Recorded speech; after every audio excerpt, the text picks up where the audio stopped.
India गठबंधन के वरिष्ठ नेता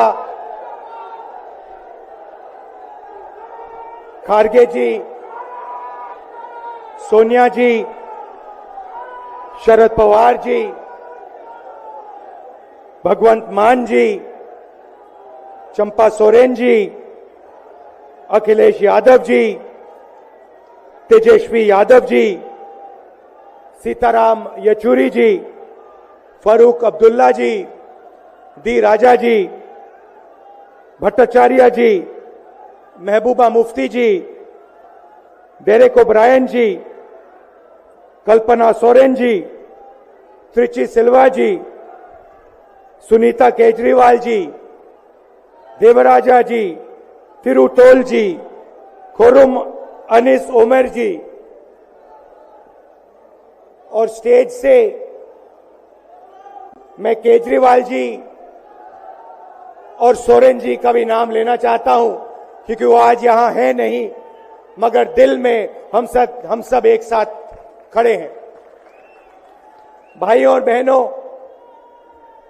इंडिया गठबंधन के कार्यकर्ताओं, आप सबका यहां बहुत बहुत स्वागत, नमस्कार।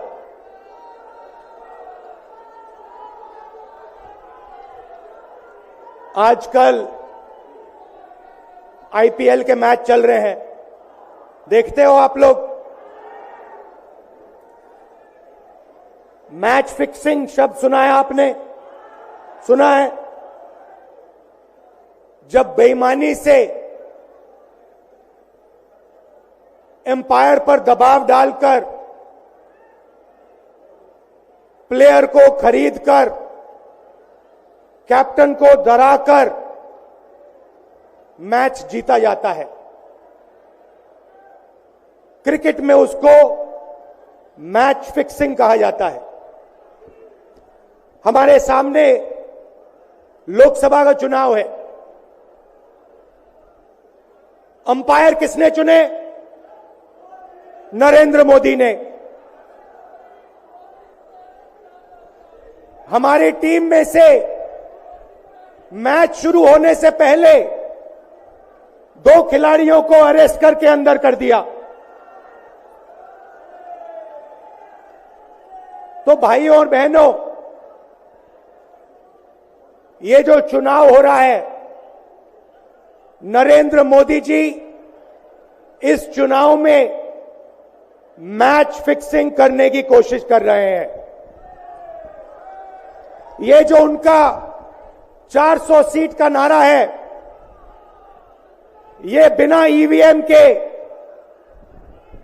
बिना मैच फिक्सिंग के, बिना सोशल मीडिया और प्रेस पर दबाव डालकर खरीदकर ये 180 पार नहीं होने जा रहा है, सब मिलाकर।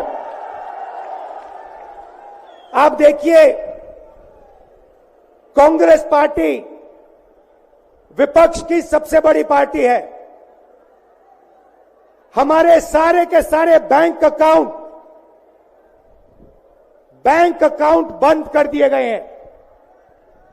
चुनाव के बीच में देश की सबसे बड़ी ऑपोजिशन की पार्टी के सारे अकाउंट बंद कर दिए। हमें कैंपेन चलाना है, हमें लोगों को प्रदेशों में भेजना है, पोस्टर लगवाने हैं। सारा का सारा जो हमारे रिसोर्सेज हैं, बैंक अकाउंट बंद कर दिए गए। तो ये कैसा चुनाव हो रहा है? नेताओं को धमकाया जाता है, पैसे देकर सरकारों को गिराया जाता है, नेताओं को जेल में डाला जाता है। केजरीवाल जी को, सोरेन जी को ये पूरी की पूरी मैच फिक्सिंग करने की कोशिश की जा रही है। और ये मैच फिक्सिंग सिर्फ नरेंद्र मोदी नहीं कर रहे हैं, ये मैच फिक्सिंग नरेंद्र मोदी और हिंदुस्तान के 3-4 सबसे बड़े अरबपति मिलकर कर रहे हैं। यह सच्चाई है। और यह मैच फिक्सिंग क्यों हो रही है? भाइयों और बहनों, इसका सिर्फ एक लक्ष्य है कि हिंदुस्तान का संविधान, जिसने इस देश के गरीब लोगों को भविष्य दिया, सपने देखने का हक दिया, उस संविधान को हिंदुस्तान के गरीब जनता से के हाथ से छीनने के लिए यह मैच फिक्सिंग की जा रही है।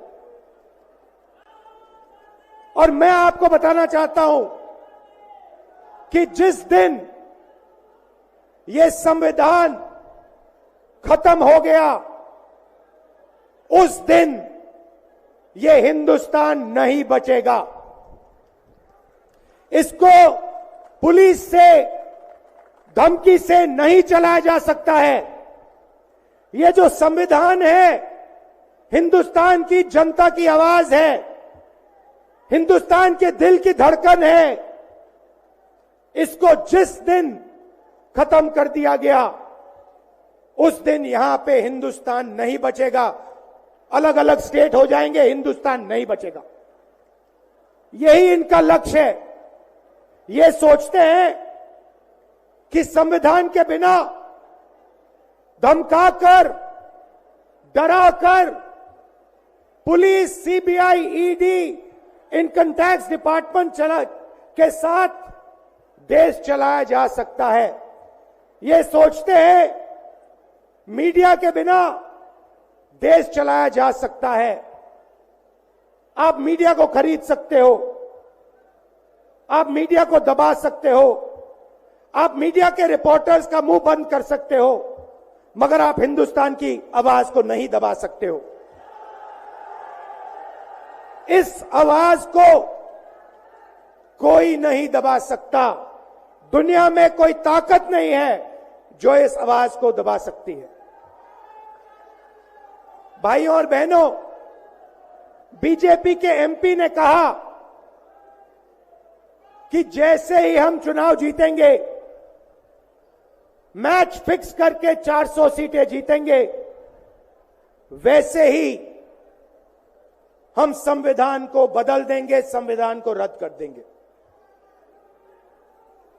ये ऐसे ही नहीं बोला गया। ये टेस्ट करने के लिए, आइडिया टेस्ट करने के लिए बीजेपी के एमपी ने बोला है। ये लड़ाई संविधान को बचाने की लड़ाई है। जैसे अखिलेश जी ने कहा, संविधान चला जाएगा, गरीबों के हक चले जाएंगे, आरक्षण चला जाएगा, और जो आपका धन है, गरीबों का धन है, किसानों का धन है, मजदूरों का धन है, वो 5-6 लोगों के हाथ में चला जाएगा। नोटबंदी की, जीएसटी लागू किया। मुझे बताइए, जीएसटी से, नोटबंदी से किस गरीब व्यक्ति को फायदा हुआ? किस छोटे दुकानदार को फायदा हुआ? किस किसान को फायदा हुआ? किस बेरोजगार युवा को फायदा हुआ? किसी को नहीं। 40 साल से सबसे ज्यादा बेरोजगारी हिंदुस्तान में आज है। 1% लोगों के पास हिंदुस्तान का पूरा धन, 22 लोग हैं।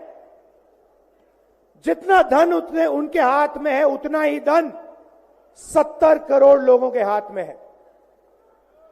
ये संविधान को क्यों मिटाना चाहते हैं? क्योंकि आपका धन जो है आपसे छीनना चाहते हैं। मैंने जाति जनगणना की बात की, किसानों के एमएसपी की बात की, युवाओं को रोजगार देने की बात की। यही देश के सामने सबसे बड़े मुद्दे हैं। मगर एक बात याद रखिए,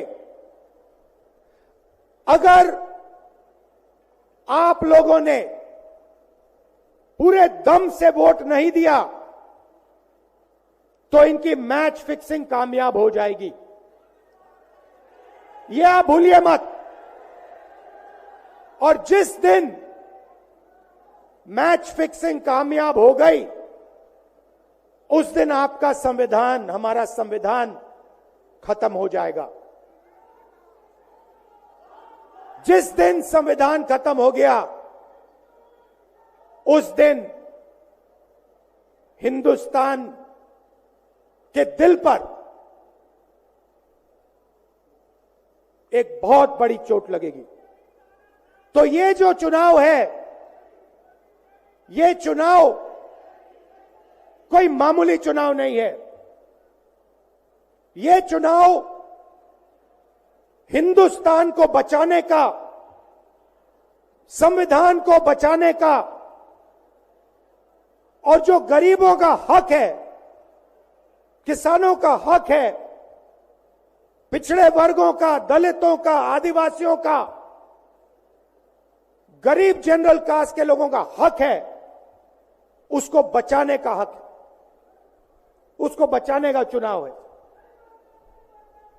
यह बात आप याद रखिए, क्योंकि अगर यह चुनाव जहां मैच फिक्सिंग की जा रही है, वो पूरे देश को दिख रहा है, बीजेपी के लोग कह रहे हैं।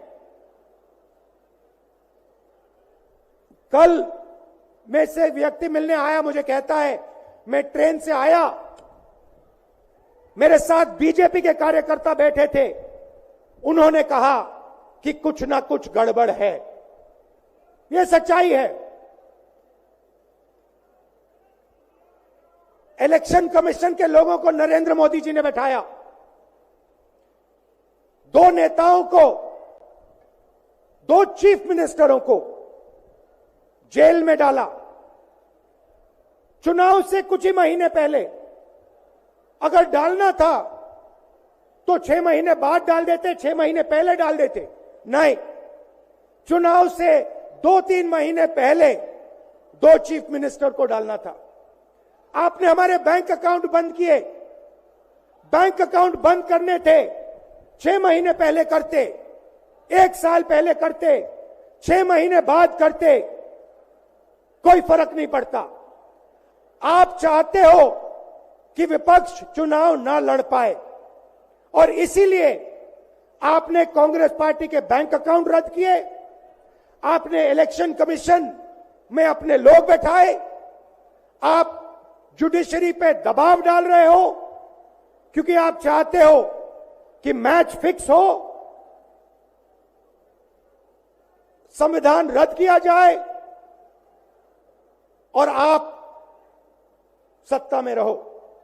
मगर भाइयों और बहनों, मैं सच बोलता हूं, और मेरी बात आप अच्छी तरह सुन लो। अगर हिंदुस्तान में मैच फिक्सिंग का चुनाव बीजेपी जीते और उसके बाद संविधान को उन्होंने बदला, तो इस पूरे देश में आग लगने जा रही है। जो मैंने कहा याद रखो, ये देश नहीं बचेगा। ये चुनाव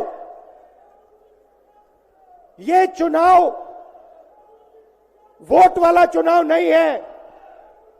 ये चुनाव हिंदुस्तान को बचाने वाला चुनाव है, संविधान की रक्षा वाला चुनाव है। धन्यवाद। जय हिंद।